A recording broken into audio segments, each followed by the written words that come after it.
ભચાઉની Lions club દ્વારા વિશ્વ પર્યાવરણ દિવસની ઉજવણીના આયોજન કરવામાં આવ્યું હતું. 75 જેટલા વૃક્ષનું વૃક્ષારોપણ કરી છોડમાં રણછોડની ભાવનાને ચરિતાર્થ કરી અને સૌએ વૃક્ષને ઉછેર માટેના સહિયારા સંકલ્પો લેવડાવવામાં આવ્યા હતા.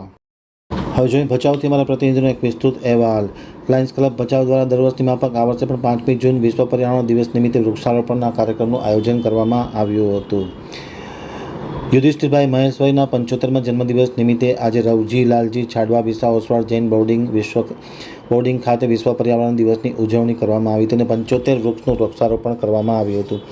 ક્લબના પ્રમુખ ડૉક્ટર ધર્મેન્દ્ર પરમાર, યુધિષ્ઠિરભાઈ માહેશ્વરી, પ્રોજેક્ટ ચેરમેન જયેન્દ્ર શાહ, શાળાના આચાર્ય હરેશ દરજી, ભચાઉ નવજીવન વિકલાંગ સેવાશ્રયના સ્થાપક અને સંચાલક મંત્રી જીતેન્દ્ર જોશી, ઈશ્વરભાઈ જોશી સહિતના મહાનુભાવો ઉપસ્થિત હતા. તમામની ઉપસ્થિતિમાં 75 જેટલા છોડનું વૃક્ષારોપણ કરી છોડમાં રણછોડની ભાવનાને ચરિતાર્થ કરી વૃક્ષનું જતન કરવા માટેનો સંકલ્પ લેવડાવવામાં આવ્યો હતો.